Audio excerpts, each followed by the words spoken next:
par le soleil et la lumière qui le répand à son lever, par la lune qui lui succède à son coucher, par le jour qui en manifeste toute la clarté, par la nuit qui l'enveloppe de son obscurité, par le soleil et celui qui l'a édifié, par la terre et celui qui l'a nivelé, par l'âme et celui qui l'a idéalement formé, lui inspirant sa perversion ou sa piété. Heureux celui qui l'aura purifié, malheureux celui qui l'aura souillé.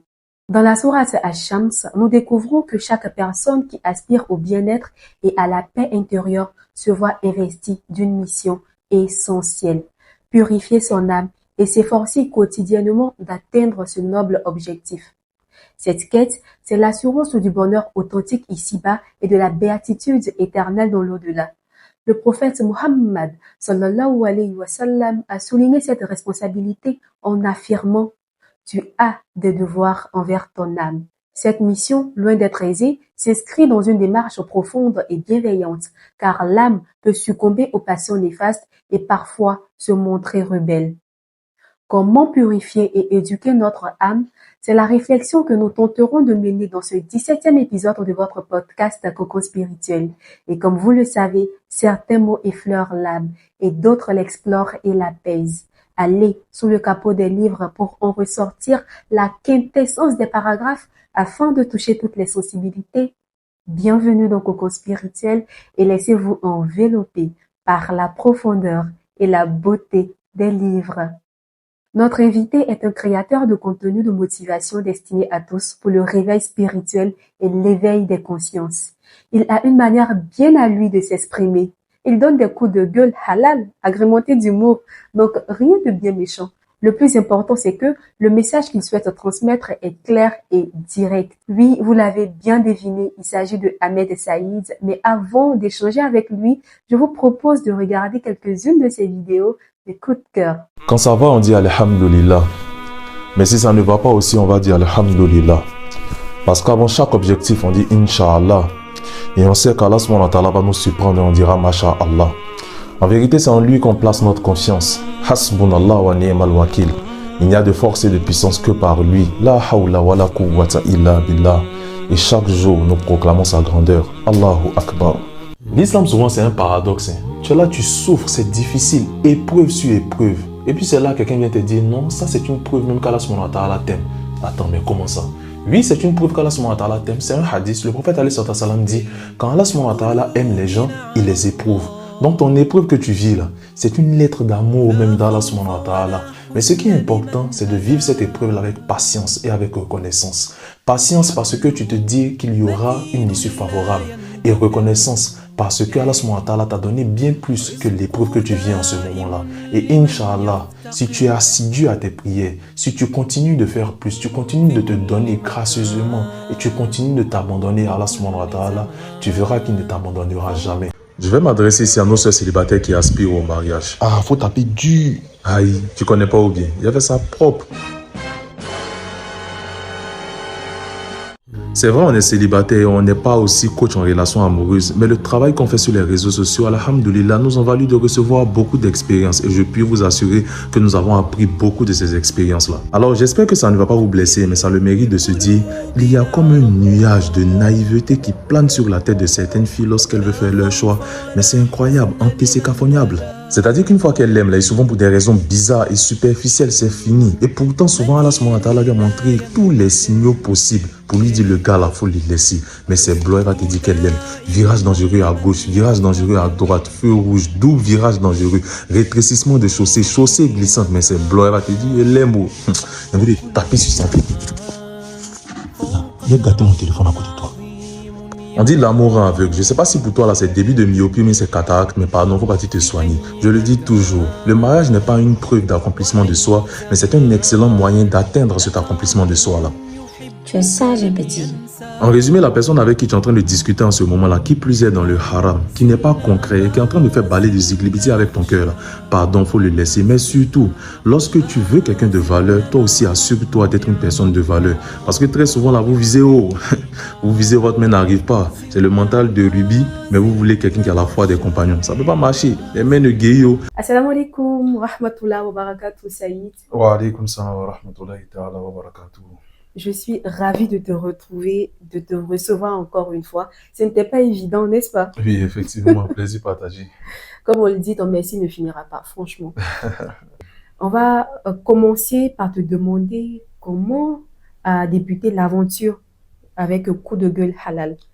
Bon, on dira que c'est depuis l'année 2017. Au départ, je ne faisais pas de poste de mon propre chef, hein. C'était juste des conférences auxquelles j'assistais. J'essayais juste de traduire, de rendre ce que j'ai pu entendre, ce que j'ai pu noter. Et puis après, je me suis dit, mais pourquoi pas moi-même essayer de faire des textes? J'ai vu que beaucoup de personnes ont aimé. Et c'est de là que tout est parti. Après, j'ai commencé à faire des vidéos et Oui, autres. Mais au départ, c'était seulement que des textes. ouais, tes vidéos, souvent, t'es méchant. Oui, on essaie de panacher naturellement. Ouais, mais comme je le disais, c'est clair, ton message, on le comprend bien. Et j'aime beaucoup cette touche d'humour que tu apportes Mhm. dans tes différentes vidéos. Comment tu arrives à t'organiser pour produire ces contenus de qualité, mais surtout à rester constant avec tes engagements professionnels? Bon, c'est effectivement une question d'organisation. Moi, Ouais, ce que je fais, c'est que normalement, le week-end, que ce soit le samedi ou le dimanche, je fais toutes mes vidéos. ok. Donc, tout ce qui est vidéo, je fais. Soit le samedi, soit le dimanche. Également, la nuit, quand j'ai un peu de temps, je fais tous mes textes aussi de la semaine. Mhm, Ce qui fait que durant la semaine, c'est juste des partages. Parce que tout est déjà ficelé. Mais là, maintenant, comme j'ai commencé à baisser un peu de rythme en termes de texte, mhm. ça dépend des circonstances. Parce que souvent, on a des circonstances particulières qui font qu'on doit parler de certains textes. Mais la plupart du temps, les vidéos sont déjà préenregistrées. Mhm. Et puis après, c'est juste des montages. Ça prend maximum 30 minutes, quoi. Ok. Mais dis-moi, où tu trouves l'inspiration pour les sujets que tu abordes? L'inspiration, c'est un peu compliqué. Souvent, c'est juste un post que je vois et puis je décide comme ça de retranscrire ce post-là en vidéo. Souvent aussi, c'est une personne qui me dit, bon, j'ai envie que tu parles de telle chose. Et puis Mhm. moi, si je pense que c'est assez intéressant, j'en parle. Souvent aussi, bizarrement, là, je te dis, mais c'est pas quelque chose de paranormal. Oui. Souvent, c'est un rêve juste que je fais. Je Wow. fais un rêve sur un truc et Mhm. puis je me dis, bon, pourquoi pas, ça peut passer en vidéo. Oui. Donc, je ne dis pas que c'est une inspiration forcément divine. Oui. C'est quelque chose comme ça que j'ai commencé à ajouter dans moi aussi, dans ma création. Oui, comme pour dire, l'inspiration vient de partout. Moi également, je sais de Exactement. quoi tu parles. Tellement on est à fond dans certaines choses, on songe à cela partout où on est. Et parfois, on a Exactement. comment on dit, des sublimations par rapport Exactement. à des sujets et tout. Donc, Allah continue à nous inspirer pour Allahumma amin. créer des contenus de qualité. Avec toi aujourd'hui, nous allons parler de ce livre, 10 règles d'or pour purifier son âme, du professeur Abderrazak Al-Badr.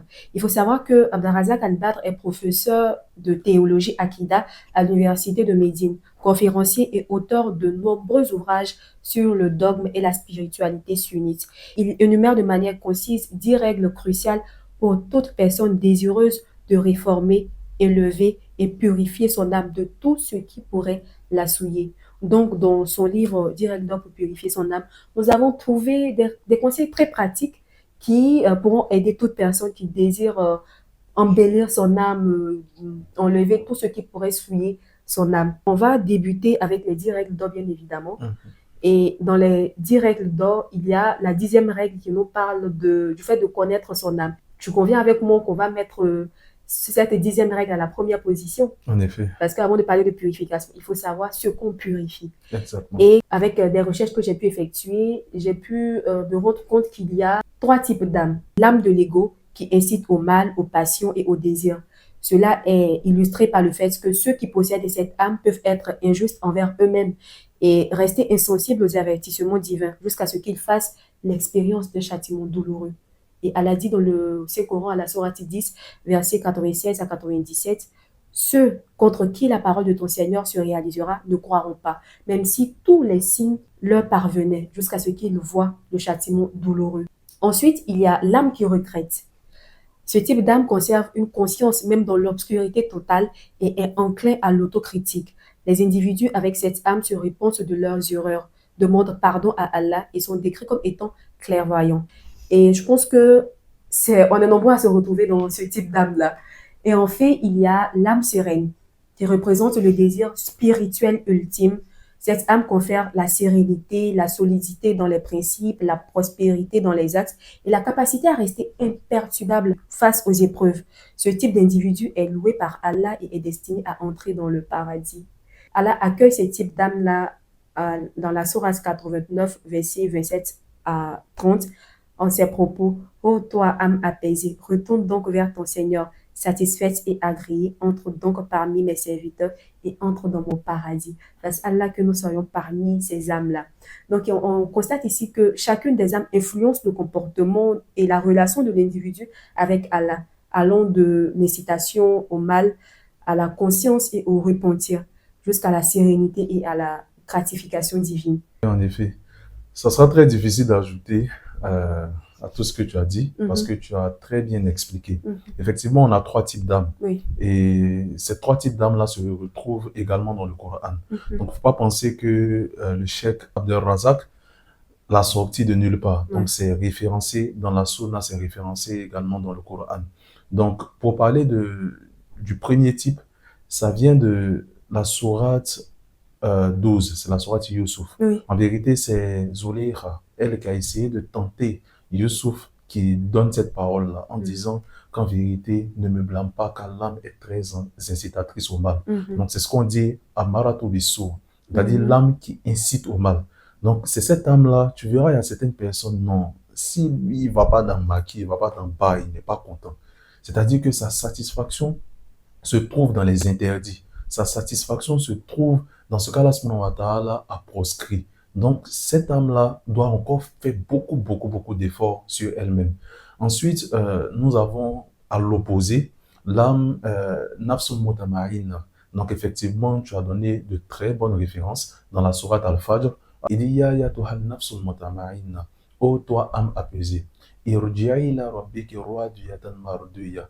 Retourne vers ton Seigneur satisfait et agréé. Fadkhuli fi ibadi. Entre donc parmi mes serviteurs. Wadkhuli jannati. Et entre dans mon paradis. Donc ici, Allah subhanahu wa ta'ala parle de cette âme-là qui a vraiment réussi à faire des efforts sur elle-même. Cette âme-là est toujours dirigée vers les actes d'adoration. Cette âme-là préfère les conférences aux boîtes de nuit. Cette âme-là préfère partir à la mosquée que de partir dans un endroit où Allah subhanahu wa ta'ala a carrément proscrit. Donc c'est cette âme-là que nous tous on doit rechercher. Tu verras que cette âme n'a pas vraiment besoin de rappel. Généralement, c'est cette âme-là qui nous fait des rappels. Maintenant, la troisième catégorie, on va dire la catégorie intermédiaire, ça c'est carrément tout le monde, presque tout le monde se trouve dans cette catégorie. Mais c'est cette âme-là qui a besoin vraiment d'encouragement, qui doit faire des efforts, qui a besoin d'être en communauté. Donc c'est cette âme-là qu'on appelle Nafsun Lawama, c'est-à-dire que cette âme-là qui se blâme. Et là, tu trouveras les références dans la sourate Al-Qiyamah, où Allah subhanahu wa ta'ala juge par cette âme-là. Donc cette âme-là, tantôt elle est dans le bien, tantôt elle est dans le péché. Donc c'est comme si elle est toujours tiraillée entre ces deux-là. Donc cette âme doit faire vraiment beaucoup d'efforts. Et Inch'Allah, normalement, si on s'outille de bonnes âmes, alhamdoulilah, on pourra sortir de là. Justement, et parlons du fait que l'âme, il est entre le péché et la repentance. Tu as déjà fait un texte à ce propos où tu disais que le serviteur d'Allah doit être entre la crainte d'Allah et l'espoir. Parce que à force de répéter les mêmes péchés et venir demander pardon, on risque d'être découragé très vite. Donc, c'est là où il ne faut pas abandonner, il faut toujours retourner à son Seigneur. Tu peux revenir là-dessus, s'il te plaît? Exactement. Donc, cette vidéo-là, ouais, ça a beaucoup fait parler également parce qu'il y a certaines personnes qui ne comprenaient pas aussi certaines références que j'utilisais. Parce que c'est ce que je dis. Très souvent, si vous parlez aujourd'hui que d'enfer, les gens vont se fâcher. On te dit non, mais celui-là, il est trop dur, il ne fait que parler d'enfer. Une fois, j'ai assisté à une conférence comme ça où, après, il y a un des participants à la conférence qui s'est levé et il est parti. Et il ne faisait que marmonner en disant que non, celui-là, il ne fait que parler d'enfer, il ne fait que parler d'enfer, donc il ne veut pas l'écouter. Mais je dis après, vous savez, il y a des âmes qui ont besoin de ça. Il y a des âmes qui ont besoin d'entendre, si tu fais telle chose-là, tu vas aller en enfer. Et c'est ce qui va vraiment faire changer ces âmes-là. Donc, il ne faut pas forcément blâmer le conférencier. Je le dis très souvent, même quand tu as l'impression que le conférencier ou bien la personne est en train de te juger, ce n'est pas ça le but. Ce n'est pas le jugement. Va au-delà. Qu'est-ce qu'il est en train de dire? Est-ce que cela-là, ça ne parle pas de toi? Est-ce que ce n'est pas quelque chose que tu dois essayer de rectifier? Parce que tu peux rester là dans une position vraiment défensive en te disant non, il ne fait que dire des choses qui ne sont pas peut-être vraies ou bien il ne fait que te condamner. Mais ce n'est pas ça le plus important. Le plus important, c'est comment toi tu vas changer. Donc c'est ça, la crainte, l'espoir. Celui qui a seulement l'espoir en Allah subhanahu wa ta'ala, qui n'a pas la crainte, c'est très dangereux. C'est comme l'accélérateur et puis le frein. Imaginez, vous avez une voiture et vous avez seulement que l'accélérateur. Vous allez avancer, mais quand il y a feu rouge, tu n'arrêtes pas, tu continues, parce que tu n'as pas de frein. Alors que la crainte, c'est un peu comme le frein. C'est ce qui fait que devant le péché, tu sais pertinemment que non, il faut que tu dois t'arrêter. Tu vois le feu rouge, tu sais que tu dois stopper. Tu vois le panneau stop, tu sais que tu dois stopper. Donc c'est très important, ces deux-là sont importants. Oui, il faut craindre Allah subhanahu wa ta'ala. Mais je vais essayer de me faire un peu long. C'est que la crainte d'Allah subhanahu wa ta'ala n'est pas une crainte forcément qui doit être motivée par la peur. Parce que Oui, malheureusement, j'en il y a des gens venais, qui oui. pensent ça, qui se disent que quand on dit tu crains Allah subhanahu wa ta'ala, c'est vraiment la peur. Mais c'est pas forcément ça. La crainte, justement, et là, peut-être ça va vous étonner, mais c'est une crainte qui est basée sur l'espoir que vous mettez en Allah subhanahu wa Et ta'ala. l'amour même pour son créateur. Exactement. Parce que regardez cet exemple-là. Imaginez, vous êtes au bureau. Votre voisin ou bien votre collègue vous dit, le fait de fumer au bureau, là, le boss n'aime pas ça. Si tu continues de fumer au bureau, que le boss t'attrape, il va te renvoyer. Alors que c'est un bon job. C'est-à-dire que tu as tout ce que tu veux. Tu as un bon salaire, tu as une voiture de service et tout. Et puis tu te dis, oh non, il ne va jamais m'attraper. Dans tous les cas, chaque fois que je fume, je sais qu'il ne viendra pas. Et aujourd'hui, tu fumes et le boss vient. Il te voit. Là, il te voit.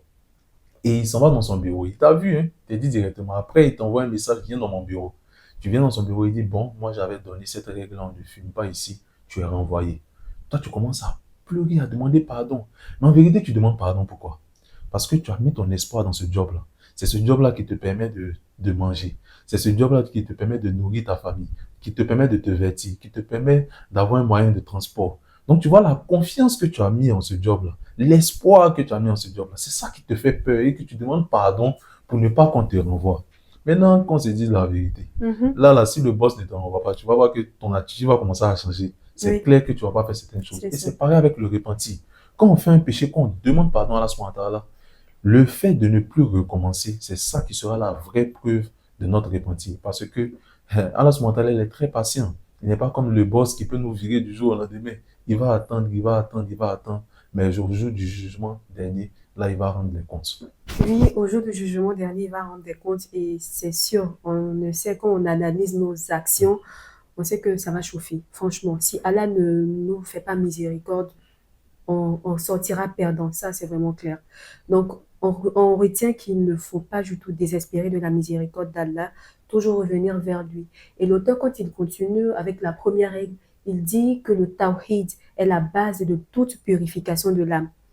Le tawhid consiste en effet à purifier le cœur de toute adoration vouée à un autre qu'Allah, le vrai Dieu, et à établir dans le cœur le culte de la vraie divinité. Lorsque le serviteur se soumet à son Seigneur avec amour et sincérité, ses œuvres deviennent vertueuses et son âme est purifiée. C'est justement ça. Et ça me rappelle cette parole d'Allah qui dit que il pardonnera tout, sauf l'associationnisme, le fait qu'on lui associe d'autres divinités. C'est le péché le plus grave, on le sait, le shirk en islam.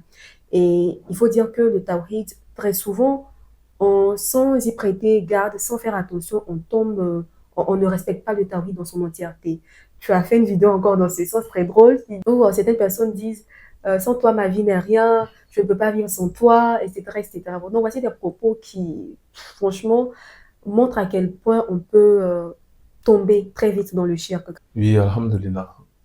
Généralement, quel que soit, parce que je reçois quand même beaucoup Oui. de questions en PV, et les questions qui sont liées à par quoi je commence dans mon cheminement spirituel, je le dis toujours, tu es obligé de commencer par le tawhid. Le prophète Ali sallallahu alayhi wa sallam, les 13 années qu'il a passées à la Mecque, ou bien les débuts de sa révélation, c'était uniquement basé sur le tawhid. Il ne faisait que parler de ça. Et vous savez, il y a eu combien de convertis? Il y a eu, je crois, on parle de 80 environ personnes qui ont adhéré à l'islam. Pendant qu'il a parlé, pendant combien d'années? Mais c'était seulement de tawhid. Et c'est après, quand il a commencé à parler des autres, quand les autres piliers ont commencé à s'ingérer, c'est en ce moment-là maintenant que il y a eu une explosion, il y a eu près de 80 000 personnes qui ont adhéré à l'islam et tout. Mais ce qu'il faut comprendre, c'est que ces premières personnes qui ont adhéré là, leur foi était solide, leur foi ne pouvait pas bouger. Alors qu'il y a certaines personnes qui font carrément le contraire. Tu pries, tu ne sais même pas pourquoi tu pries, tu ne sais pas à qui tu t'adresses. Il y a un hadith qui dit, où Allah subhanahu wa ta'ala dit, connaissez-moi avant de m'adorer. Mais c'est très vrai. Parce que tu ne peux pas adorer quelqu'un que tu ne connais carrément pas. Et le tawhid, je le répète, c'est la base en islam. Si tu n'as pas le tawhid, tes actes sont carrément vains. Et le tawhid, ça se subdivise en 3 grandes parties. Naturellement, c'est la troisième partie où beaucoup de personnes font des erreurs. La première partie, c'est le tawhid al-rububiyya, c'est-à-dire que c'est le tawhid dans la seigneurie. Il faut naturellement reconnaître qu'Allah subhanahu wa ta'ala est ton Seigneur. Ensuite, il y a le tawhid al-uluhiyya, qui est le tawhid dans l'adoration. Oui, tu reconnais qu'Allah subhanahu wa ta'ala est ton Seigneur, mais est-ce que c'est lui que tu adores? Donc ça fait une chose différente. Non seulement il faut reconnaître, mais il faut l'adorer. Parce qu'on voit certaines personnes, oui, je crois en Allah subhanahu wa ta'ala, mais tu ne vois jamais prier. Tu ne le vois jamais en train de jeûner. Il va dire non, que c'est la foi là, c'est pas obligé d'être matérialisé, la foi, c'est dans le cœur. Donc ça, c'est les choses où vous faites très attention. Maintenant, le dernier type de tawhid, et c'est là je dis beaucoup tombent ici, et je ne prétends pas également maîtriser ce tawhid parce que c'est très très fin. Il y a des petites choses que tu peux dire qui peuvent aller à l'encontre même du tawhid. C'est ce qu'on appelle le tawhid asma wa sifat, c'est-à-dire le tawhid dans les noms et les attributs d'Allah subhanahu wa ta'ala. Je vais essayer d'être assez rapide sur ce point-là, parce que le tawhid asma wa sifat, qu'est-ce que ça signifie? Tu dois affirmer ce qu'Allah subhanahu wa ta'ala affirme. Ça déjà, c'est la première des choses. Dans un verset, Allah subhanahu wa ta'ala dit qu'il a des mains, il a une main. Donc toi, tu affirmes qu'Allah subhanahu wa ta'ala a une main. Tu te limites à ça. Deuxièmement, Allah subhanahu wa ta'ala dit quoi? Tu ne dois pas infirmer, tu dois infirmer, ce qu'Allah subhanahu wa ta'ala a infirmé.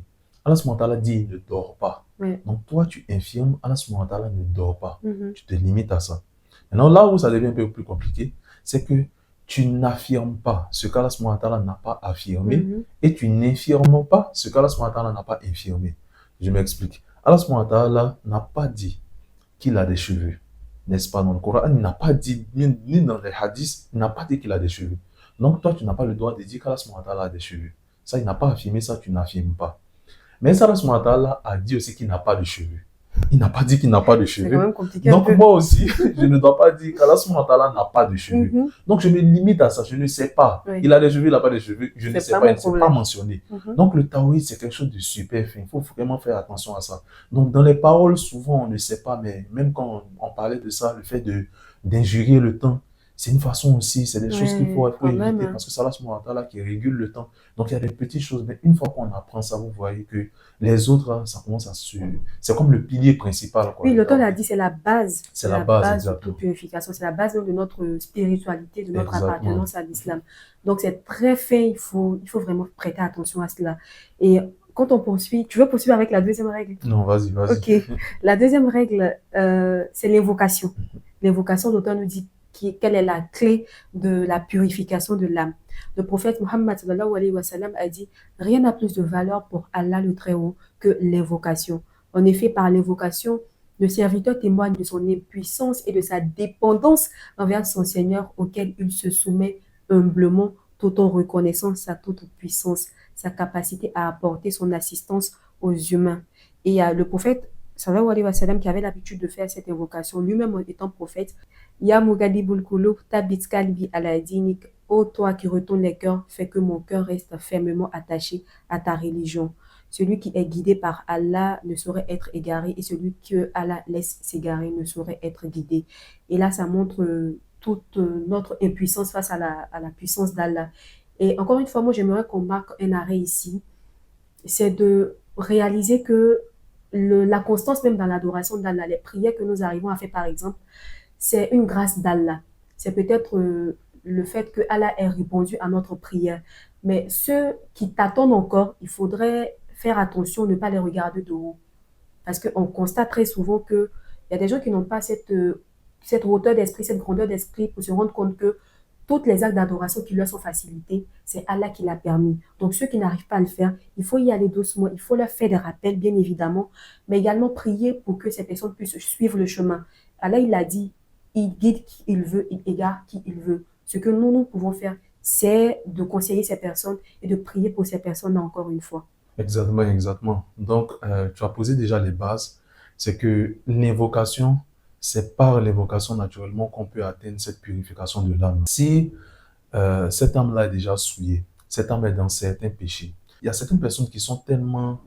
qui ont développé une telle addiction à certains péchés, c'est pas évident de sortir du jour au lendemain. Mhm. Mais avec une invocation, tu peux sortir. Allah subhanahu wa ta'ala peut agréer ton invocation. Demande à Allah subhanahu wa ta'ala de te donner un cœur qui aime les actes d'adoration, de te donner un cœur qui déteste le péché. Parce que malheureusement, il y a des personnes qui aiment tellement le péché que même faire l'invocation, de demander à Allah subhanahu wa C'est ta'ala trop dur. de nous purifier, ça devient difficile pour ces Mhm. personnes-là parce que ces personnes sont vraiment baignées. Alors que les gens ne réalisent pas ce qu'Allah subhanahu wa ta'ala est capable. Il est capable de te faire haïr même le péché. Il y a des gens qui étaient quand dans des même. péchés vraiment extrêmes, qui étaient peut-être dans la fornication, dans la prostitution, mais aujourd'hui, c'est devenu un monde vraiment dégueulasse pour ces personnes-là. Tout ça, c'est par quoi? C'est par l'invocation. C'est Allah subhanahu wa ta'ala qui décide ce qu'il veut. Et il y a un verset où Allah subhanahu wa ta'ala dit لَقَدْ خَلَقْنَا الْإِنسَانَ فِي كَبَدٍ. Il dit, nous avons créé l'homme pour qu'il mène une vie de lutte. J'ai envie de poser la question. Allah subhanahu wa ta'ala dit, il nous a créés pour mener une vie de lutte. Mais quand tu vas dans une lutte, quand tu vas dans une guerre, tu as besoin de quoi? Tu as Mais besoin d'armes. tu as besoin Tu as d'armes. besoin d'armes. Parce Et que tu peux l'invocation, passer c'est devant. l'arme. Mhm. Et il y a le hadith qui répond, qui est le hadith de Al-Hakim, qui dit, le prophète alayhi salatu wa salam nous dit que l'invocation est l'arme du croyant. Je crois. Hein. Donc si tu veux partir dans cette lutte-là, tu dois t'armer d'invocation. Tu ne peux pas juste là en train de faire les actes d'adoration, mais il faut te demander à Allah subhanahu wa ta'ala de te donner un cœur qui aime les actes d'adoration, de donner un cœur qui fuit le péché. Inch'Allah, à travers cela, tu auras cette âme purifiée là, Inch'Allah. Inch'Allah. Je vais faire une parenthèse. Mhm. Encore une de tes publications, tu disais, certaines personnes disent, je prie, je fais les invocations, mais c'est toujours Dieu. Tu ne vois pas véritablement l'exaucement de tes doigts. Donc, encore une fois, ça prouve que Allah, en fait, il ne nous doit rien. Ça, c'est clair. Exactement. Il accepte nos prières comme il peut ne pas les accepter. Et puis nous, on pense souvent qu'il ne les a pas acceptées, mais il a fait d'une autre manière. Il faudrait, encore une fois, s'abandonner à lui, se soumettre à sa volonté. Et c'est ça qui est très difficile. C'est comme si tu travailles, tu as l'impression que tu donnes tout, tu donnes le maximum de toi, mais au final, il te châtie encore plus, il te punit encore plus.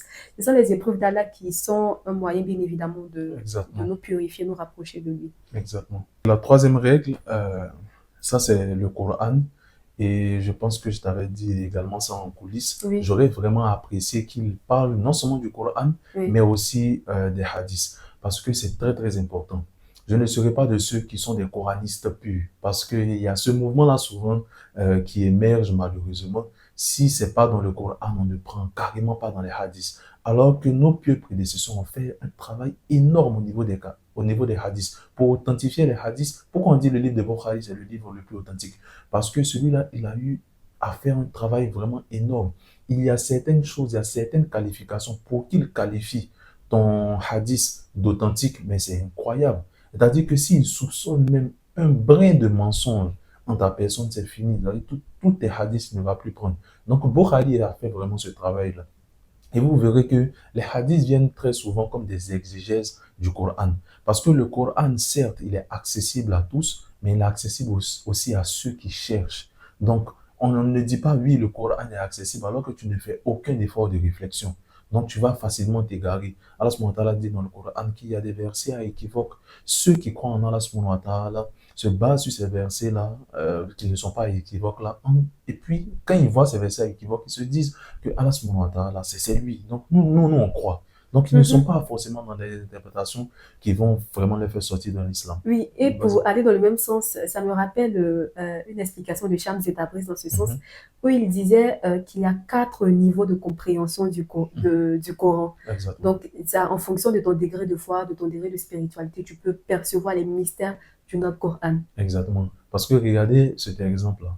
Le prophète Ali sallallahu alayhi wa sallam, il est dans sa chambre et les gens ont encerclé sa maison. On décide, c'est-à-dire ça, ils ont planifié l'assassinat même du prophète Ali sallallahu alayhi wa sallam. Et qu'est-ce qu'il fait? Il sort, il récite la sourate à Yassine. Et il s'arrête au verset 9. Et il sort, personne ne le voit. Mais on se demande, mais attends, pourquoi déjà il s'arrête au verset 9? Nous qui sommes profanes, on est là, on ne voit que ce qui est visuel, on ne peut pas comprendre. La sourate Yassine n'est pas descendue pour ça. Hein. Mais lui, il a su que s'il s'arrête au verset 9, là, il va sortir, personne ne va le voir. Et qu'est-ce que le verset 9 dit? Le verset 9 dit, nous avons mis une barrière devant eux et une barrière derrière eux, de sorte qu'ils ne voient pas. Le verset parle des gens qui seront en enfer. Ça n'a rien à voir avec le fait de pouvoir sortir et les gens ne vont pas te voir. Mais le prophète, il avait cette réflexion-là, cette conscience-là, ce degré de spiritualité-là qui le permettait de savoir que ce verset-là, ça peut me faire sortir de quelque chose. Donc, pour revenir un peu au thème, la purification de l'âme, tu verras qu'il y a diverses manières dans le Coran qui ont été vraiment démontrées pour comment purifier son âme. Par exemple, Allah subhanahu wa ta'ala dit dans la sourate Al-A'la, il dit quoi de aflaha man tazakka. Heureux est certes celui qui la purifie, en parlant naturellement de l'âme. Wa zakara isma rabbihi fasalla. Celui qui se rappelle du nom de son Seigneur et fait la sola. Donc ici déjà, on comprend que Allah subhanahu wa ta'ala est en train de nous dire que pour purifier notre âme, il faut se rappeler constamment de lui. Ça peut être à travers les zikrs, ça peut être même à travers ce qu'on est en train de faire, parce que quelque part aussi on parle d'Allah subhanahu wa ta'ala, ça peut être à travers la prière dans la suite du verset, il dit et qui officie la sola. Donc c'est pour dire qu'il y a vraiment beaucoup d'astuces dans le Coran pour nous montrer comment on peut atteindre Allah subhanahu wa ta'ala, comment on peut purifier notre âme. Ensuite, la quatrième règle, ou bien tu veux ajouter Oui, quelque chose? toujours est-il qu'il faudrait comprendre le sens des versets pour pouvoir vivre le Coran dans son entièreté, dans sa profondeur en fait. Et moi, j'invite tout le monde à s'inspirer du parcours des Hafiz Coran qui, eux, par la grâce d'Allah, dès l'enfance, Allah leur a facilité. Les parents les ont mis sur le chemin, les ont encadrés pour qu'ils puissent mémoriser le Coran comme il le faut. Et j'invite tout le monde à écouter l'épisode qu'on a fait dans ce sens avec les Hafiza Coran. Il y aura de quoi nous motiver. Effectivement, parce que déjà, c'est un sujet de fascination pour moi. Voilà, Voir quelqu'un qui maîtrise tout le Coran. Parce que tu te dis, lettre par lettre, le gars, il connaît le Coran. Tu prends n'importe quel verset, tu commences à réciter, il réussit à terminer ce verset-là. Je vous prends un livre, même en français, c'est pas évident de réussir.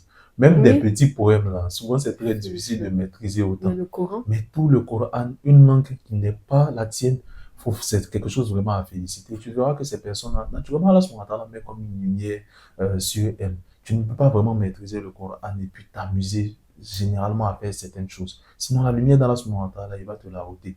Donc, c'est très important d'être au moins toujours en contact avec le Coran. Et je disais dans un test que j'ai eu à faire sur cela, je dis que c'est vrai. Malheureusement, ce n'est pas être pessimiste, mais c'est pas évident, nous, avec notre âge là, d'être Hafiz Coran.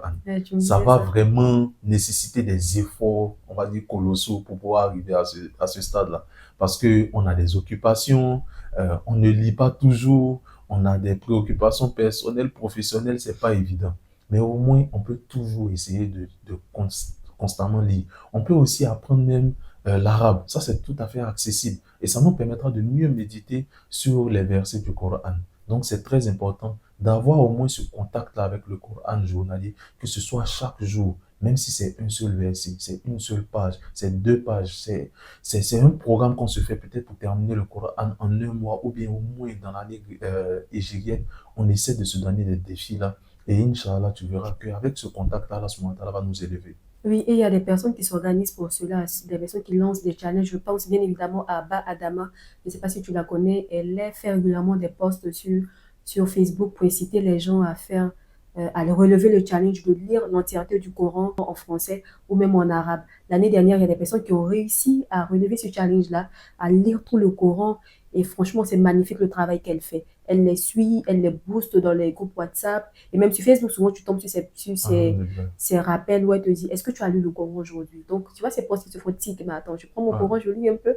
Donc, c'est toujours des bénédictions. C'est dit que sur les réseaux, il y a une manière d'avoir des hasanats, d'avoir des bénédictions. Donc, il ne faut rien négliger. On poursuit avec la 4e règle. La 4e règle, alors, les hommes pieux. Oui. Donc, effectivement, on a tellement de modèles. On a tellement de modèles. Que ce soit des modèles contemporains ou bien des personnes qu'on n'a pas vues, mais on peut s'inspirer de leur histoire. Et j'ai fait une vidéo en ce sens-là où j'ai essuyé beaucoup de critiques. Mais après, tu sais, on est quand même habitué. Une fois que tu te mets sur les réseaux sociaux, oui, quand même, faut t'attendre à des critiques. Des personnes qui pensent que tu es forcément dans le jugement quand tu dénonces un péché. Et généralement, c'est le péché qu'ils font. Si tu parles aujourd'hui de l'hypocrisie des autres, tu parles de la sorcellerie, tu ne verras jamais quelqu'un se plaindre de pourquoi tu parles de la sorcellerie. Il faut juste dire l'autre. Non, là, pas de souci. Mais une fois que tu commences à parler, par exemple, de la fornication, tu commences à parler de l'alcool, tu vas voir 2-3 personnes qui vont commencer à venir dire non, tu es en train de juger, non, tu es en train de juger. Donc, il faut qu'on arrête cela. Je le dis toujours, accepter les rappels, même si la personne fait mal ce rappel, ça peut être profitable. Parce que dans ce rappel-là, qu'est-ce que je disais? Je disais qu'aujourd'hui, tu prends une fille, tu lui demandes c'est qui Dadju, c'est qui Ouais, je me MHD. souviens. Non, mais Tu as carrément. commencé à bégayer. C'est toi qui sais qu'on bégaye. Je te dis, mais aujourd'hui, tu demandes à quelqu'un c'est qui Dadju, on peut te dire l'histoire de Dadju, où il est né, on va te dire même c'est quoi il a peut-être mangé même aujourd'hui. C'est-à-dire qu'il y a tellement de détails que certaines personnes connaissent. Également les hommes, parce qu'il ne faut pas tirer seulement sur les femmes. Aujourd'hui, tu prends un homme, tu parles de Messi, Cristiano, tu as l'impression qu'il maîtrise même l'histoire de Cristiano que son propre père. Donc ça fait tiquer. Et aujourd'hui, malheureusement, on a des références que ce soit dans les hadiths, comme je l'ai dit, des personnes qui ont vécu avec le prophète Ali sallallahu alayhi wa sallam, même pas le prophète Ali sallallahu alayhi wa sallam, prenons les compagnons, ils avaient une foi vraiment énorme. Prenons des personnes aujourd'hui même qui sont sur cette terre-là, qu'on peut côtoyer, des personnes qui ont une foi vraiment énorme. Ces personnes-là, normalement, on doit essayer de les approcher, d'essayer de calquer leur comportement, essayer d'aller même au-delà, de se lancer des défis. Et c'est ça, en fait, le véritable défi. On n'est pas en train de rentrer dans la concurrence de qui est premier de classe, qui est, je sais pas, la plus belle femme, qui a la plus belle voiture. Non, c'est pas ça le plus important. Mais on peut se concurrencer dans les actes d'adoration. Bah oui. Exactement. Moi, je sais aujourd'hui que Oumi a jeûné lundi, elle jeûne lundi, jeudi. Elle dit, ah ok, il n'y a pas de souci. Moi, j'ai donné de lundi à jeudi. Tu vois, c'est ça. Les compagnons le faisaient. Les compagnons le faisaient. Mais même en termes de rappel, moi, ce qui me fait tellement rire, quand quelqu'un me dit, non, tu es dans le jugement, je me dis, mais attends, c'est-à-dire que je vous assure que même le prophète, si le prophète allait s'en vivre en notre temps, il y a des gens qui allaient dire que le prophète allait s'en en train de les juger. Mais oui. Parce que, autant du prophète les rappels étaient, imaginez un gars comme Oumar. Oumar, lui, souvent, il te boxait. C'est-à-dire qu'il va te parler, tu n'écoutes pas, non. Il va te boxer pour te faire comprendre. Bon, ça, c'était le caractère d'Oumar. Mais aujourd'hui, si tu fais ça, les gens vont dire non. Parce que Oumar, il était très dur de caractère, tandis qu'Aboubacar était vraiment assez doux et tout. Mais c'est pour dire que le rappel est toujours profitable. Et tu vois que ces compagnons-là, ils aimaient ça même. C'est-à-dire que quand tu viens leur faire un rappel, ils sont contents. Parce que, par exemple, c'est une parole qu'ils n'ont pas entendue du prophète alayhi salam. Donc, ils se demandent, c'est vrai, le prophète sallam a dit ça, et puis ils l'appliquent automatiquement. Mais aujourd'hui, quand il dit ça, non, faut pas, tu vas me juger, l'islam c'est dans le cœur, on te sort toutes sortes de phrases pour pouvoir éviter le péché. Du coup, là, ça nous ramène encore aux types d'âmes, aux différents types d'âmes. Exactement. Donc, à chaque niveau, il faudrait faire l'effort qu'il faut pour aimer les rappels. Et l'auteur nous dit qu'il faudrait prendre des compagnons, disons, les prophètes comme des modèles. Et tu l'as dit, en plus des prophètes, il y a nos contemporains, il y a des personnes que nous côtoyons tous les jours. Ça peut être nos amis, concurrençons-nous dans les bonnes actions. Il n'y a rien de mieux, en fait. Exactement. Il n'y a rien de mieux. Et Allah, il a dit que parmi les personnes qui seront sous son ombre le jour du jugement, il y aura ces personnes-là qui se sont aimées en lui. Donc, s'aimer en lui, c'est quoi? C'est se faire des rappels. On poursuit avec la 5e règle, le fait d'épurer l'âme et la parer des plus belles vertus. L'auteur affirme que quiconque désire purifier son âme doit tout d'abord renoncer au péché et aux vices qui corrompent le cœur et l'empêchent d'être touché par la lumière de la grâce et de la foi. En effet, dans un hadith, le prophète sallallahu alayhi wa sallam a dit « Lorsqu'un serviteur d'Allah commet un péché, une tache noire apparaît sur son cœur. S'il renonce au péché et se répand, son cœur est poli. Mais s'il récidive, la tache s'agrandit au point de recouvrir tout son cœur. » Et cela va dans le même sens que la 6e règle, qui est le fait de fermer les voies qui mènent au vice et éloigne de la vertu. C'est-à-dire que c'est un combat perpétuel. C'est comme si on a un trésor, notre âme, c'est notre trésor. Il faudrait qu'on mette tout en œuvre pour l'embellir, pour la nourrir de ce qui lui convient, de ce qu'il faut, qui est la spiritualité. La spiritualité, c'est l'essence même de notre existence. Cette citation de Pierre Telha qui dit « Nous sommes des êtres spirituels passant par une expérience humaine ». Donc, on n'oublie pas la spiritualité, il n'y a pas de spiritualité qu'il y a en nous. Donc, préservons au maximum notre âme de tout ce qu'il y a comme dépravation. Et ça me rappelle encore une fois ce magnifique texte que tu as fait à ce sujet, la dépravation des mœurs, des valeurs morales, qui est devenue très banale. Franchement, c'est tellement banal de voir des personnes se complaire dans leur péché et prendre ça pour la norme. On le voit de plus en plus et ça fait vraiment mal au cœur, à tel point que ceux même qui essaient de faire des efforts pour ne pas tomber dans cette bassesse morale-là, ces personnes sont vues comme des personnes ennuyantes, des personnes qui ne savent pas vivre, des personnes qui dont il faut éviter même la compagnie. Parce qu'avec ces personnes, on ne vit pas, on ne profite pas de la vie. Alors que ces personnes ont compris que profiter de la vie, c'est ne pas oublier sa part, sa mission sur terre qui est d'adorer Allah. C'est vraiment ça qu'il faudrait garder à l'esprit, adorer Allah et Allah seul. Parce que nous avons des comptes à lui rendre plus tard. Exactement, exactement. J'ai bien aimé déjà que tu aies associé ces deux règles-là parce qu'elles ne sont pas dissemblables, elles se complètent. Le fait de chercher des valeurs, de parer son âme avec de belles valeurs, va de pair avec le fait de s'éloigner des vices. Il y a un de mes mentors qui aimait bien dire que tu ne peux pas te débarrasser de la piqûre des maniants alors que toi-même tu es dans le maniant. Tu ne peux pas espérer te faire une propriété alors que tu es dans de la boue. Donc, c'est pas possible. Tu vois, donc tu ne peux pas dire aujourd'hui que tu vas peut-être te laver, mais tu es dans la boue en train de te laver. C'est pas possible, tu voudras rester sale. Donc, en même temps que tu essaies d'acquérir certaines valeurs, dans le même temps, tu dois aussi délaisser certains péchés. Et je vous assure, il y a certains péchés, si tu les fais, ta spiritualité ne va jamais connaître un boom. C'est-à-dire que quelque chose ce que tu fais là, ta spiritualité sera toujours stagnante. Tu peux peut-être voir des jeux de lumière, des chétans qui essaient de te blaguer pour te maintenir dans ça.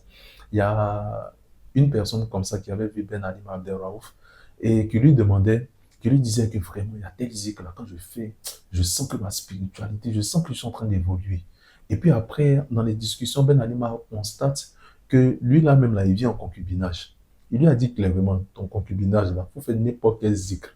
À partir de ce moment-là, le fait que tu sois dans le péché, tant que tu n'arrêtes pas ça là, ta spiritualité va être bloquée à un point. C'est pas possible. Tu ne peux pas rester dans le péché. Et puis, certains types de péchés, naturellement, qui sont vraiment graves, parce que nous tous, aujourd'hui, on pêche, on essaie naturellement de se repentir.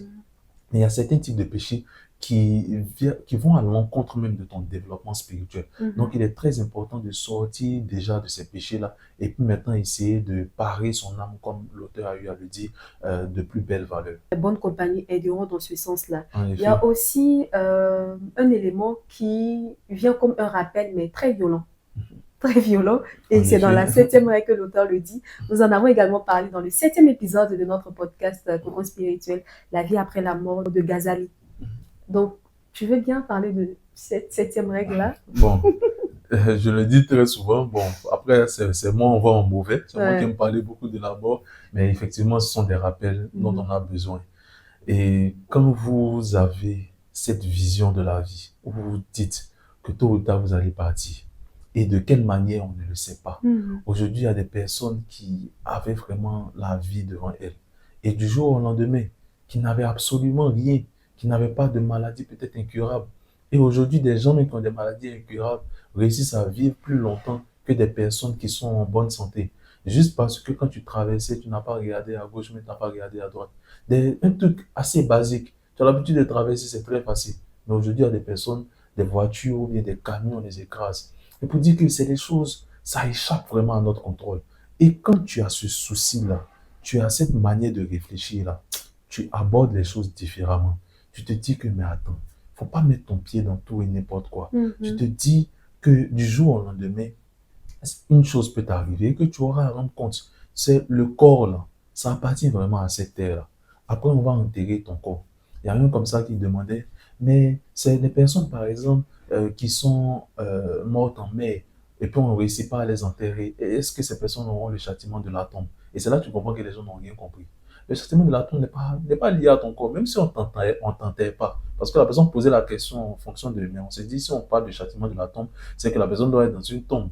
Mais toi, tu es mort quelque part là-bas dans la mer. Il y a d'autres même qui peuvent être incinérés. Même ça, quelque chose, ce que tu fais là, châtiment de la tombe là, tu vas devoir faire face à cela. Mon cas, il y en a qui vont venir te poser des questions auxquelles tu ne vas pas répondre en fonction de ta connaissance, mais en fonction de ta foi. Donc quand tu commences à penser vraiment à méditer, à comment ça va se passer, parce que Allah subhanahu wa ta'ala dit dans un verset, dans la plupart des versets, même quand vous voyez le thème certitude, jusqu'à ce que la certitude arrive, la certitude, Allah subhanahu wa ta'ala parle de la mort. La certitude, c'est quoi? C'est la mort. Dans le Coran, vous allez voir plein de versets comme ça, la certitude. Ça parle de la mort. Parce que pourquoi Allah subhanahu wa ta'ala appelle ça la certitude? Parce que en ce moment-là, c'est là que tu vas savoir, tu vas avoir 100%. Aujourd'hui, là, quel que soit ton degré de foi, là, nous tous, on a une petite part de doute, même si c'est 0,01%. Parce que même les compagnons, un moment, ils sont venus voir le prophète. Le prophète, vraiment, on a des pensées non conformes vis-à-vis d'Allah subhanahu wa ta'ala. Et le prophète Ali sallallahu alayhi wa sallam dit que c'est normal, c'est des choses, ça arrive. C'est-à-dire que tu es là, tu te demandes, est-ce que Dieu l'a amené des ismes? Il y a tous ces petits doutes-là qui vont arriver. Tu ne peux pas être jamais sûr à 100%. Mais la mort, là, ça va lever tout le voile. C'est ça. Ça va lever tout le voile. Et c'est ce qui fait encore plus peur, c'est que là, il n'y a pas de retour. Hein. C'est pas comme les gens qui font des films, non, retour après la mort, où tu penses que ouais, il affronte la mort et puis après il revient. Il n'y a pas ça. Là, il n'y a aucun regret. C'est-à-dire que tu peux avoir le regret, mais tu ne peux pas rattraper ce regret-là. Sur cette terre, on peut regretter. Mais après la mort, là, tu vas regretter, tu ne vas pas regretter, tu ne pourras pas revenir. Donc, quand tu réfléchis de la sorte, tu te dis, au même titre, je disais ça dans une vidéo, au même titre que le corps a besoin de nourriture, a besoin de soins, il faut comprendre que l'âme aussi a besoin d'une substance médicamenteuse et nourricière. Il est très important de nourrir notre âme, parce que c'est cette âme-là qui va donner vraiment plus de lumière à notre tombe. Ça sera qui est notre dernière demeure. Effectivement, et le prophète Mohammed sallallahu alayhi wa sallam avait l'habitude de rappeler cela à ses compagnons. Il dit, pensez fréquemment à ce qui mettra un terme à tous vos plaisirs, c'est-à-dire la mort. Donc, ce souvenir de la mort est donc des plus utiles aux serviteurs d'Allah qui, par cela, est tiré de sa torpeur et de son insouciance. Son cœur sans vie est ressuscité. Il se tourne sincèrement vers Allah et cesse de lui désobéir. Face à Allah que nous n'attendions pas la mort de quelqu'un pour prendre véritablement conscience du caractère éphémère de cette vie. On va poursuivre avec la 8e règle qui est bien évidemment en rapport avec le fait de choisir les êtres purs pour modèle, donc les bonnes fréquentations. On convie tout le monde à vraiment à analyser les fréquentations qu'on a, à choisir les bonnes fréquentations qui vont nous aider dans notre religion. Ne nous oublions pas encore une fois, ne nous oublions pas. Donc effectivement ici, c'est très important. Et là encore, bon, certaines personnes m'ont dit peut-être que je suis en train de juger. C'est pas bien grave, on est habitué. Tu ne peux pas être avec de mauvaises personnes si toi-même tu ne finis pas par devenir une mauvaise personne, ou bien certaines de ces personnes-là finissent par devenir naturellement de bonnes personnes grâce à toi. Je le dis, et ça cet exemple-là, on le voit, beaucoup de personnes en parlent. Est-ce qu'on peut voir aujourd'hui un aigle qui peut voler avec des pigeons? C'est pas possible. L'aigle royal, il reste seul, ou bien il va rester peut-être avec les autres aigles. Tu ne peux pas voler avec des pigeons. Donc, dire aujourd'hui que moi, je suis d'une bonne moralité, et puis je vais me permettre d'être avec des personnes qui sont vraiment dans le péché, c'est très difficile. L'un va finir par déteindre sur l'autre. Et le prophète Ali sallallahu alayhi wa sallam le dit, il dit l'homme prend la couleur de la religion de son habit. En parlant ici de la manière de pratiquer, de la manière de percevoir les choses. Donc, soit toi, tu finis par déteindre sur lui, soit lui, il finit par déteindre sur toi. Et ce qui est très pernicieux ici, c'est qu'il faut qu'on se dise la vérité. C'est beaucoup plus facile de tomber dans le péché que de rentrer dans les actes d'adoration. Donc, il faudrait vraiment être vraiment au top de toi-même, ta spiritualité, pour te lancer dans cette mission-là. Si toi-même tu sais que tu ne peux pas là, il ne faut pas te mettre dedans. Parce que très souvent, on voit ça, et puis malheureusement, ça avec les femmes. Non, moi, je vais réussir à le changer. Quelque chose qu'il fait, il va commencer à prier, puis après, maintenant, tu te rends compte que le gars, il ne fait pas certaines choses. Et finalement, c'est toi-même qui descends très bas dans certains péchés. On aime bien se jouer aux sauveuses d'âmes. C'est-à-dire que c'est possible. Oui, effectivement, il y a eu des femmes qui ont réussi cela. Alhamdulillah, bravo à elles. Mais moi, je ne conseille pas de rentrer dans ce genre de trucs. À part si vraiment toi, tu es d'une patience extrême. Parce que tu vois certaines personnes, au moindre péché, toi, tu es déjà fâché. Et puis, c'est cette mission-là que tu veux chose. Mais le prophète Ali sallallahu alayhi wa sallam était très patient. Il y a un homme comme ça qui est rentré dans la mosquée et il a pissé. Les compagnons voulaient le prendre à partie. Et le prophète Ali sallallahu alayhi wa sallam a dit non, de le laisser. Et ils ont, je crois, dans le hadith, ils ont versé de l'eau dessus et il n'y avait plus de soucis. Et vous savez ce que l'homme qui venait de pisser là a dit? Il a dit, oh Allah subhanahu wa ta'ala, pour faire une miséricorde à moi et puis Mohammed seul. Tu vois? Donc, il dit, non, laisse-la, ils ne sont pas bien. Laisse-la, ils ne sont pas bien. Mais tu vois la sagesse du prophète Ali sallallahu alayhi wa sallam. Cette seule chose-là, ça a réussi à changer un homme un homme qui est devenu, je le pense, je l'espère également, qui est devenu peut-être même un des compagnons du prophète alayhi salatu wa salam. Donc c'est très important ici de faire ces rappels-là souvent avec douceur, mais d'avoir cet entourage-là, on le répète, de personnes qui vont nous motiver. Et si toi-même tu sais que tu n'as pas cette patience, tu sais que c'est super Tu n'as difficile, pas la capacité ne rentre pas dedans. au risque de te perdre. Mets-toi exactement, mets-toi dans un groupe d'amis qui va toi te motiver, c'est ça qui est bien. Et maintenant, naturellement, si tu sais que tu as une force spirituelle, tu sais que Allah subhanahu wa ta'ala t'a donné même ce don-là, d'avoir une patience, d'avoir des mots, d'avoir cette grandeur d'esprit-là pour soutenir certaines personnes, parce que je le dis très souvent, l'islam aussi, c'est pas seulement le fait de prier toute la nuit, de jeûner, c'est pas une religion d'individualisme. Tu vois, le prophète alayhi salam, il aurait pu rester là, se retirer dans les loges et passer toutes les nuits à prier, mais non, il est ressorti, il a essayé de changer la communauté. Donc, si tu sais que ta spiritualité est arrivée à un tel point, humblement, il faut aussi essayer de partager cela. Il faut essayer de partager cela et il faut se garder de tout orgueil. C'est la 9e règle, bien évidemment. Et l'orgueil, on le dit, Allah nous le rappelle tout le temps, c'est son manteau. Donc, tâchons de ne pas batailler, de ne pas lutter ça avec lui. Allah, il est très doux. Il peut être doux, mais à la fois très rigoureux quand il le veut. Donc, on ne connaît pas notre sort. Abandonnons-nous à lui complètement, en fait. Exactement. Parce que l'orgueil, c'est l'une des choses les plus pernicieuses qui peut bouffer nos actions. Allah subhanahu wa ta'ala dit dans le Coran, ne faites pas de bonnes actions et puis vous faites suivre cela par un rappel. C'est-à-dire le fait de dire, n'oublie pas que je t'ai fait telle chose. Allah subhanahu wa ta'ala va enlever cette action-là. Je donne cet exemple-là. Imaginez quelqu'un plus, Satan lui, il n'est pas pressé. Il n'est pas pressé. Dans 15 ans, 20 ans, il peut te faire perdre une bonne action que tu as eu à faire. Regardez cet exemple-là. Voilà un homme comme ça, ils sont voisins. Il a toute une famille et tout. Et à 2 heures du matin, son voisin vient taper à sa porte. Il vient frapper à sa porte.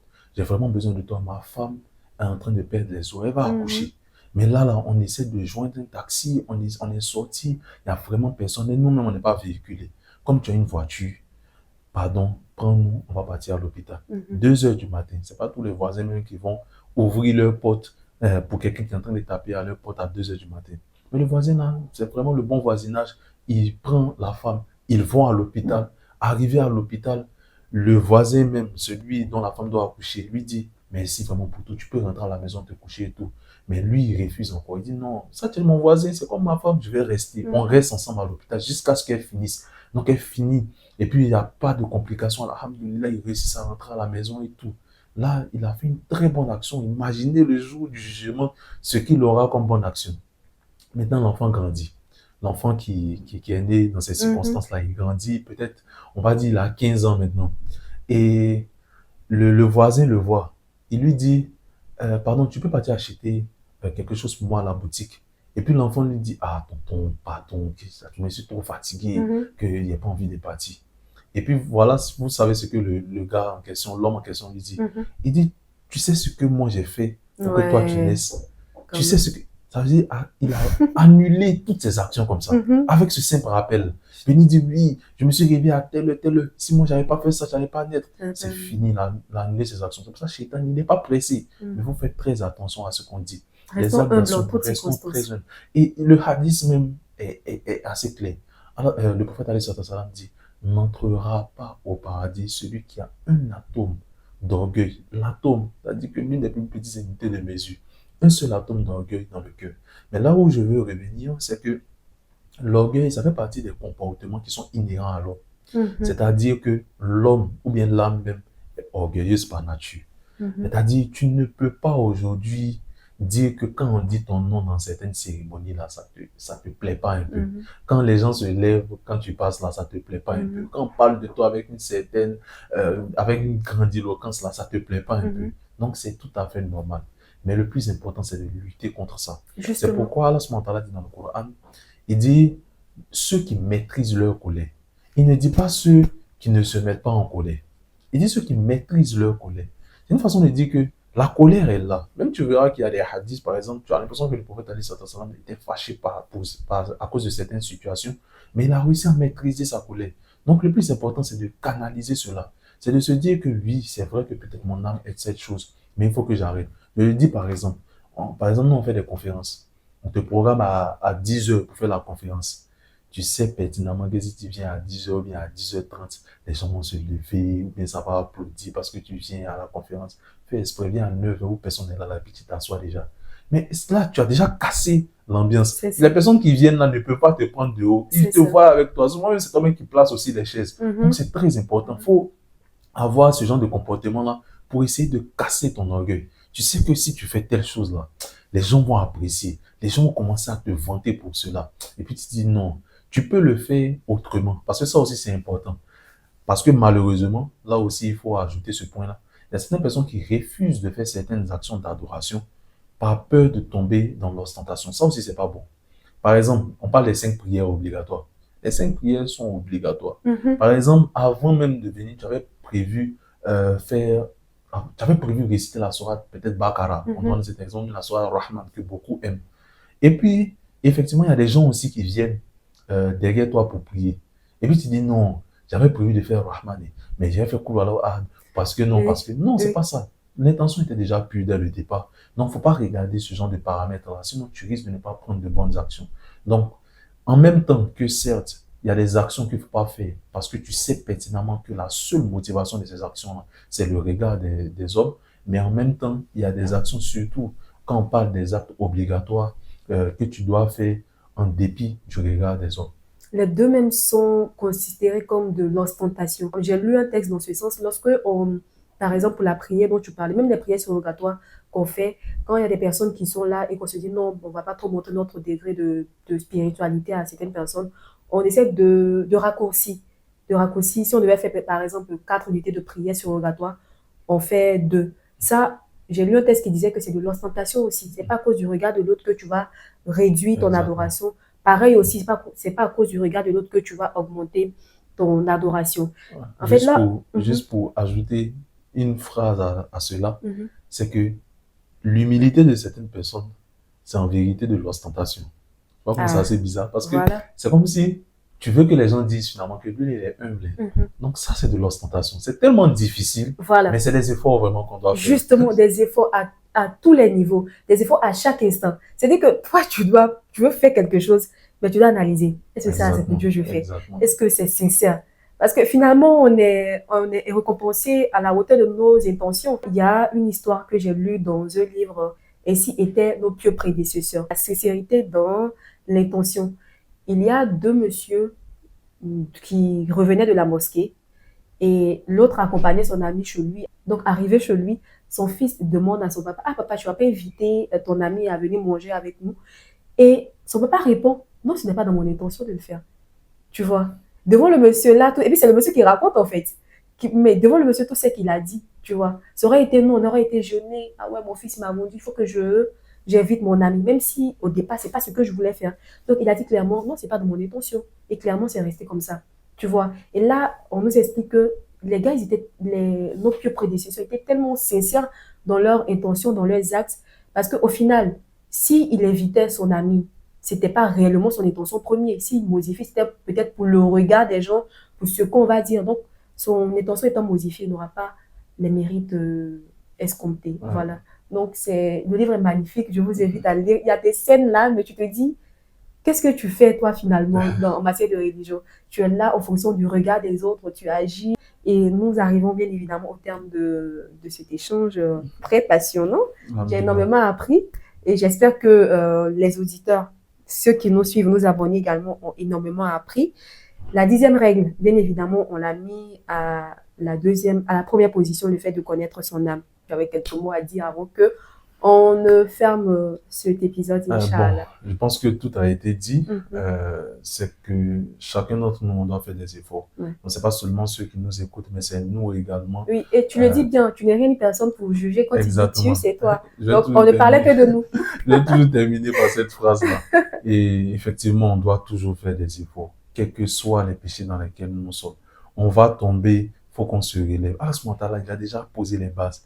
Cette vie-là, c'est pour lutter. C'est pour lutter. Ta vie ne peut pas être simplement linéaire. Même les prophètes, qui étaient vraiment rapprochés dans la ce moment-là, ils ont connu de très grandes épreuves. Non, nous aussi, acceptons cela Et Inch'Allah, on sera tous au paradis où il n'y a ni sueur, ni fatigue, ni crachat, tout est bon. Tout est bon, Inch'Allah. Donc, on retient que pour éduquer son âme, c'est un voyage intérieur d'abord, une purification essentielle pour se reconnecter à notre essence profonde. C'est un processus vital pour maintenir l'équilibre et la paix intérieure.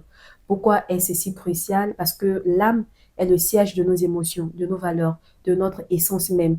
Le chemin vers la purification de l'âme commence par la conscience de soi, la réflexion et la pratique de la vertu.